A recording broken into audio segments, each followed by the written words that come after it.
Hola amigos, aquí estamos al pie del monumento en este martes 21 de abril. Estamos de Feria del Libro, estamos de Semana de la Cultura en el Cibao. Y es un placer saludarles, dar la bienvenida a quienes nos siguen en nuestro canal de YouTube Carlos Manuel Estrella, transmisión en directo y que tienen además la posibilidad, la opción si lo desean, de buscar programas anteriores en nuestro archivo de programas ya divulgados. Puntos y Enfoques les da la bienvenida. Igualmente saludamos a nuestros fieles, especiales televidentes de la señal abierta de Teleuniverso Orgullo Dominicano.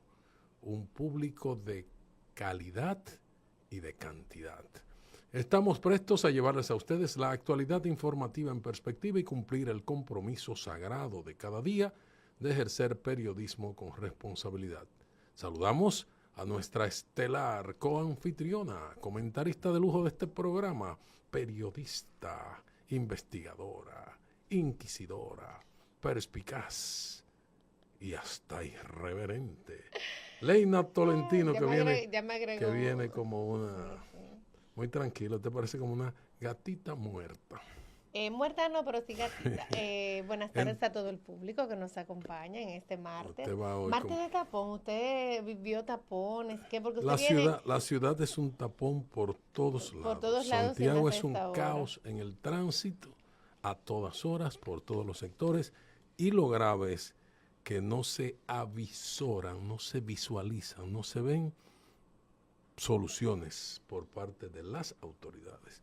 Y reitero un criterio ya muy divulgado de que la puesta en servicio cuando sea, y le falta muchísimo tiempo, del monorriel de Santiago y del teleférico que sea más eficiente, no va a resolver los problemas del tránsito.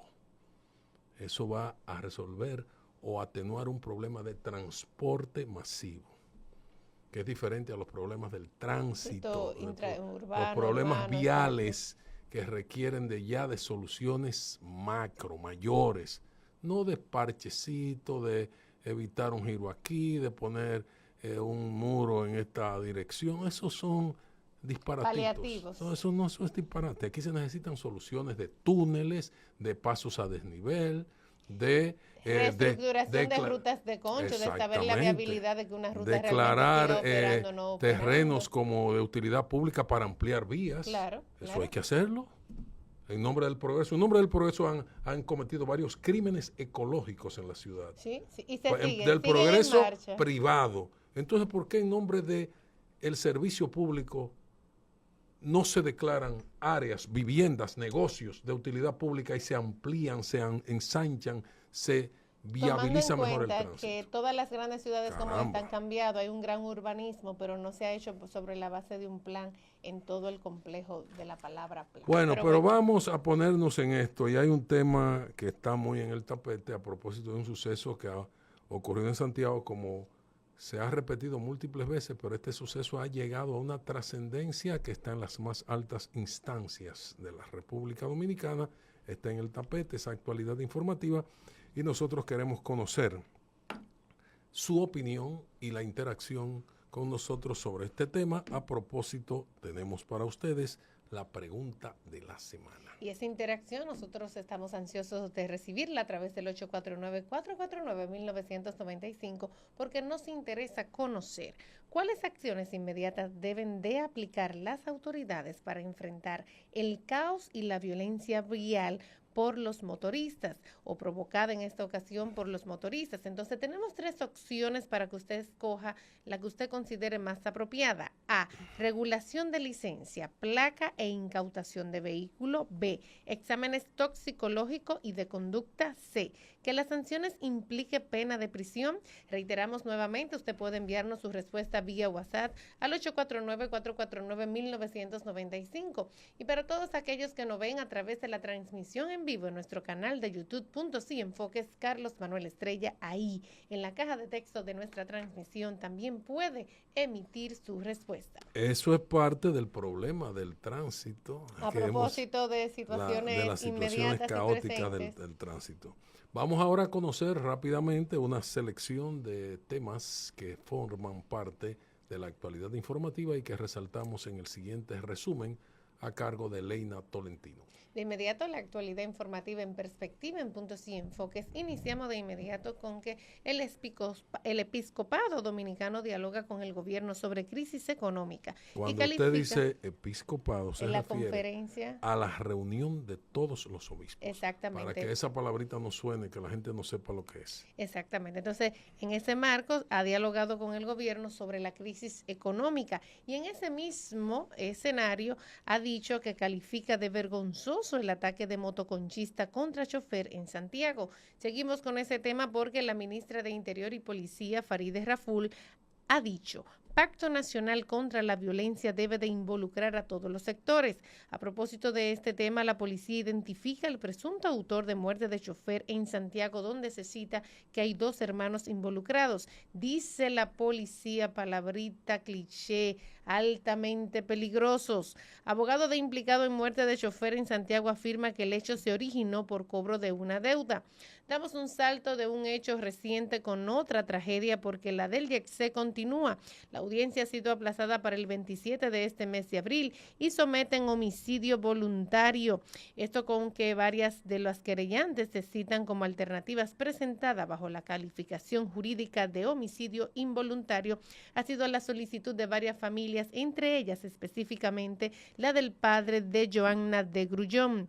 Vamos a continuar con este tema del YECSE porque el juez ha rechazado la reproducción de testigos en la fase preliminar del caso YECSE. Más de 20 querellantes se retiran. Se trata del juez Raimundo Antonio Mejía Zorrilla, que buscaba que el tribunal escuchara el testimonio de Gregory Adames. Y el nuevo Código Penal permitirá la acumulación de penas por difamación. Bueno, ahí hay una buena selección de temas y muchos temas que están en el mismo tenor de un asunto que hemos dicho se mantiene en la palestra como de gran atractivo e interés, y fue en Santiago y tiene una proyección nacional, está en las tendencias, ha tenido en los incluso temas de mayor trascendencia en las redes sociales. Y reacciones, o sea, ya no es opinión publicada, porque estuvo siendo portada ayer y todavía sigue hoy en la prensa tradicional. Desde el sábado. Viernes, sábado del suceso y hoy es martes. Y hoy, y sigue siendo un tema que la gente lo comenta en la calle, la opinión pública realmente, y está en las redes, en lo que yo he denominado la opinión enredada. Entonces están los 3 niveles: opinión pública, opinión publicada y opinión enredada. Es un fenómeno como suceso noticioso. Y tiene muchas vertientes. Una de ellas, y hay muchas interpretaciones y se están haciendo muchas historias y no hay una sola teoría sobre el hecho. Entonces, pero fíjese, más allá de lo que motivara esta situación, porque en principio hay que ponerle en contexto al público, porque así como usted ha dicho, esas opiniones enredadas por lo de las redes crean confusión. Se habló en principio que había sido un altercado por el roce del camión recolector de basura conducido por el chofer, que desgraciadamente falleció de manera muy violenta, de que había sido un roce con uno de los motoconchistas y que otros se habían unido. Luego entonces ahora se habla que es por una deuda. Entonces nuestra producción hace la siguiente pregunta: sin importar el motivo, ¿es asesinato? Y más que pregunta esa afirmación. Claro, o sea, el tema aquí no estamos averiguando cuál fue la motivación. El tema aquí no es si el origen del suceso es un roce de vehículos, un choque, atropello o un intento de un incidente vial de tráfico. Sí, que es común. Común entre motociclistas, que hasta lo provocan. O sea, lo provocan los motociclistas con su manejo temerario y como una horda, siendo un fenómeno caótico y haciéndose la víctima, y con una mafia jurídica, no judicial, que lo ampara. Pero cuando usted dice ahí me queda duda, porque nosotros habíamos tratado el tema. Porque lo hemos tratado ya. Sí, pero cuando usted dice esto de mafia, a mí me preocupa. Bueno, sobre todo que mafia le dice jurídica. ¿De qué usted está hablando? Que si usted tiene un incidente con un motociclista, cual que sea, a él no le ocurrió nada, le rozó, fue un roce, o él se le estrelló usted a usted. Está paradito en rojo y de pronto llega ese pum. Entonces ya el motociclista tiene un dolor que aquí no hay manera de que usted le pruebe que tiene un dolor interno. No. Y entonces obtiene un certificado médico de que la gravedad de tal cosa, aparece un abogado sin vergüenza y esa mafia lo lleva a usted tener miedo ante un motociclista. Pero fíjese. Y el otro lado es que son turbas. Sí, también. sí, como ocurrió en este hecho. Incluso, eso no únicamente se da en los motoconchistas. Ayer hablábamos...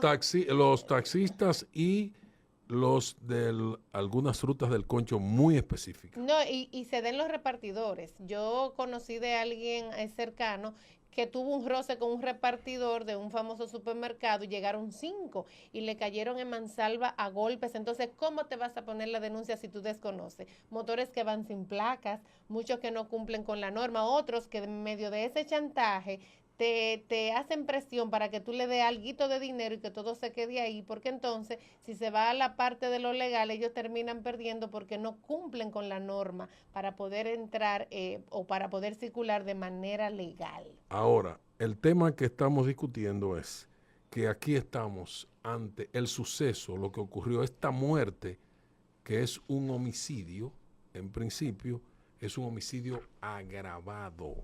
Es decir, que tiene circunstancias que le dan otra calidad y cambia de homicidio a asesinato. Pero a ver, ahí me confundo, porque no es que en el caso del Código Penal, el vigente, homicidio involuntario y voluntario, que más adelante tendremos ese tema, pero el calificativo de asesinato es a nivel de jerga jurídica o lo especifica estrictamente el código. Es un aspecto puramente técnico que está tipificado, es una tipificación, es una categoría jurídica que está en el código, en ese vetusto viejo código de 1884, está tipificado como se tipificaba en Francia, porque es una copia del código francés, recordemos eso.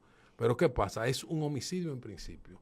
El homicidio puede ser voluntario o involuntario, eso es otra cosa. Exacto. Y el asesinato es un homicidio voluntario. Bien. Entonces puede ser hasta excusable, hemos dicho, pero eso son otras categorías. Aquí estamos ante un homicidio, pero un homicidio agravado, porque el homicidio puede ser simple o agravado. ¿Cuál es el simple que es? Yo le doy una bofetada, usted reacciona y yo termino muerta. Que hubo una voluntad, o sea, provocado, pero tiene gradaciones, pero el hecho es que un homicidio tiene una pena de 5 a 20 años normalmente. Si es un homicidio agravado, que entonces se le tipifica asesinato, la pena es de 30 años en el ordenamiento que está vigente todavía y que nos da pena, y es penoso, para repetir, que no hemos llegado a agosto. Sí. Porque en agosto es que habrá el cambio, aunque tenemos ya un nuevo código penal que cambiará todo ese esquema del régimen de las penas y va a tener penas mayores a los 30 años y habrá cúmulo de penas también.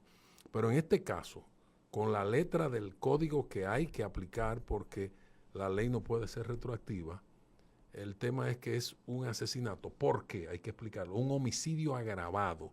Para que se configure el asesinato, que aumenta la pena, deben concurrir 2 circunstancias. ¿Cuáles son esas? La premeditación y la acechanza.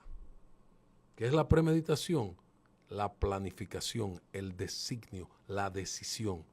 A ese tipo había que matarlo. La acechanza entonces corresponde a la vigilancia. Sí, y en este caso es la persecución. Está configurada perfectamente la acechanza, no hay duda, y la premeditación con los hechos que están surgiendo y que cambian el motivo, evidentemente que se sabía que era a esa persona. No fue que hubo tal o cual roce, es porque lo del roce es una teoría que favorecería a los propios motoconchistas. Sí, lo favorecería. Porque entonces en el fervor del momento, pero entonces ese abogado hay que despedirlo. Pero si ellos no saben que tienen que la teoría es la de el cobro abusivo. Claro, porque salieron a cobrarle a él, no fue a Leina. Por eso no digo, fue a mí. exactamente. Entonces ya está configurada ahí la premeditación, la planificación. El abogado de uno o de esos 7 motoconchistas ha dicho, y repito, abogado de implicados en muerte de chofer en Santiago afirma que el hecho se originó por un cobro, pero ¿será que él quiere la condena mayor? Esto lo digo a modo irónico por la explicación que estás dando, porque que ahí el mismo abogado está confirmando. Fue a él que salieron claro que sí. No fue por equivocación. No fue que se lo encontraron en la vía, entonces, mira que tú me debes. Está primero ya la premeditación y el señalamiento de que es a ese, no es a otro. Y entonces está la acechanza. ¿Por dónde es que transita? ¿Dónde es que va? ¿Él anda en un camión? Claro. ¿Cuál es la ruta? Hay que seguirlo. Sí. Entonces ya, oye, o queremos recordar el caso de Orlando Martínez, que se planificó. Oiga, estamos en un caso de 1975, pero que fue un caso emblemático. Periodista Orlando Martínez, un crimen de Estado, un crimen político, un crimen contra la prensa. Y hablando que se dijo es Orlando Martínez, no era otro. Sí. Se planificó y se hizo un grupo de tigres encabezado por Paul Castro, militares y paramilitares, y fueron al sitio donde trabajaba. Salió, vamos a perseguirlo. Ahí está configurado, vamos a chocarle el vehículo por detrás y vamos a matarlo. A este señor lo persiguieron según esa teoría de que los hechos ocurrieron o iniciaron en el ensanche Bermúdez, en la cercanía, dice un abogado. Exacto. Y que supuestamente eso dice el documento en que se solicita medida de coerción por el Ministerio Público. Pero yo tengo que obviamente va a solicitar prisión preventiva, como si el caso se resolviera con eso. El escenario en donde se comete el crimen, en donde ese hombre pierde la vida por las heridas propinadas por uno de ellos o por varios, agrava la situación. No tiene nada que ver. Eso lo que revela es la debilidad de la seguridad de esa instalación de justicia.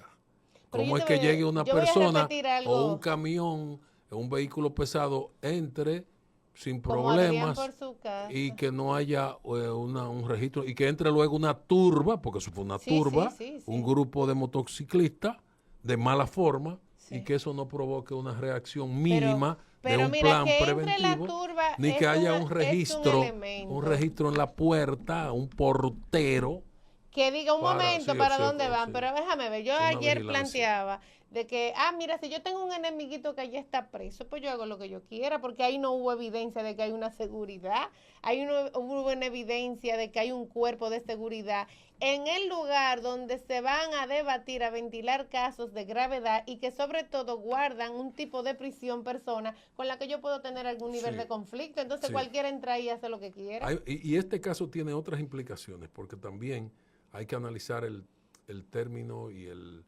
fenómeno de los motociclistas. ¿Cuántas motos hay en el país? ¿Y cómo circulan? ¿Y cuál es la implicación de la autoridad? ¿Qué está haciendo la autoridad? Porque aquí lo que evidenciamos en este caso reiteradamente es una falta de autoridad o de voluntad de la autoridad para cumplir la ley, la autoridad primero, y hacer que se cumpla. Cuando tú hablas de la autoridad es porque estamos planteando que hay una irresponsabilidad oficial. Cuando es oficial hablamos de autoridad que estimula el caos vial. Mire esa cifra que está ahí en rojito.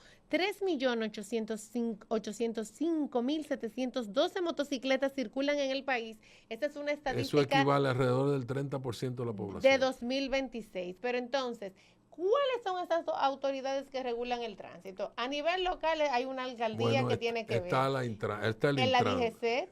DGCET fiscaliza que se cumpla la ley y los ayuntamientos tienen la responsabilidad del ordenamiento del tránsito y el transporte en su espacio territorial. Si el Ministerio de Interior y Policía, cada vez que emite un informe, y otras gestiones, de la gran cantidad de homicidios, de incidentes que se dan, sobre todo de actos de seguridad ciudadana donde converge la delincuencia y te hablan que andan en motocicleta y permiten que llegue hasta los 3 millones, hay una irresponsabilidad mayor. Fíjate, ahí hay hasta negocio, porque esa es una actividad económica de lucro. Aquí hay importadoras de ese tipo de vehículos, que es un negocio lícito, pero no tiene ningún tipo de control a nivel de aduanas, sencillamente que pagan. Es una actividad que genera mucha liquidez, mucho movimiento de efectivo por cuanto son financiados. Hay unos financiamientos extraordinarios y también hay que decir que hay muchas motocicletas que penetran al país de manera irregular, ilegal, y que se conoce de alta cilindrada de motocicletas que son introducidas por partes. Pero yo te voy a decir algo. La semana pasada Alejandro Esteban hablaba de unos hechos ejecutados en pasola. Y yo le decía, en New York, llegan pasolas desguazadas en maletas. Y llegaban también muchos de esos motores a nuestro país. Desarmaditos y por ahí se iban de manera irregular. Pero aquí hay un componente. ¿Quién va a detener la gran cantidad de motocicletas? Porque indiscutiblemente, Carlos Manuel, hay delincuentes también ahí, pero hay muchos hombres honrados que se ganan la vida ahí. Porque la motocicleta es el medio más asequible, de mayor posibilidad para una familia. Es un medio de trabajo, de subsistencia, pero también medio de transporte de la familia. Y hay toda una estructura económica alrededor de la motocicleta, en todos los diferentes servicios que se ofrece desde una motocicleta. En la contraparte, también las motocicletas son uno de los principales medios para la delincuencia. Sí, sí, y eso también hablaba de la seguridad ciudadana. En la contraparte, las motocicletas también son en los accidentes viales las que aportan la mayor cantidad de muertos, de resultados fatales. O sea que es un fenómeno vehículo, que tiene múltiples aristas y que requiere de mayor seriedad de enfoque y de acciones puntuales, tangibles de las autoridades, sobre todo en hacer cumplir la ley desde lo simple, desde la violación a la ley, a las luces de un semáforo. Sí. Hay que comenzar. Empezando que se suben a las aceras. Pero hay otro componente de ese hecho que no ha sido el primero, pero aquí consterna porque sucede que en lugar de yo estar grabando, pude llamar a alguien para auxiliar, pude buscar autoridad, pude aunque sea tirar una piedrecita para detener. Entonces, nosotros como producción nos volvemos a poner en una posición de preocupación porque la ciudadanía en crisis, cuando los likes, es decir, los me gustas de redes vencen a la solidaridad. Ese video era importante, indiscutiblemente, pero era más importante yo grabar, yo preguntarle al herido que qué pasa, que cómo se siente, que qué tiene, en lugar de yo entrar en mi parte humana como empatía.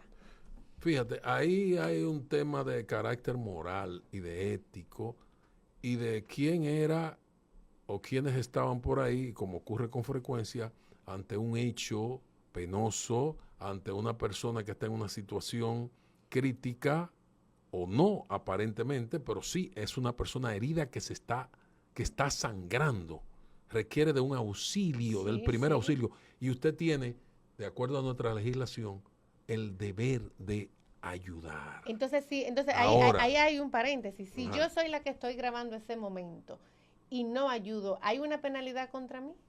Usted puede ser sometida por una negligencia, por una omisión, por no hacer lo que la ley le manda, que es auxiliar a esa persona y buscar que se le preste asistencia o que sea trasladado, o sea, contribuir a ayudar a esa persona. Y no que usted, desde otra perspectiva, está buscando hacer una filmación para subir a redes popularmente y para lograr muchos me gusta y muchos seguidores y muchas tergiversaciones y hacerme popular a costa de ese sufrimiento, o preguntarle a un herido, ¿y cómo usted se siente? Por el amor de Cristo, pero es que eso es casi psicópata. O sea, es como que yo me esté nutriendo del sufrimiento de otro. Eso lo estamos viendo como algo normal y no es debe de ser un asunto grave. Entonces, fíjate que el mensaje ya quizás para cerrar, que lo tomo de tus palabras, es cómo la popularidad le está ganando a la solidaridad y que esa popularidad que usted busca en medio de un suceso como este tiene penalidad por omisión, hemos aprendido en este momento. Vamos al contacto con la publicidad. Puntos y enfoques, periodismo con responsabilidad.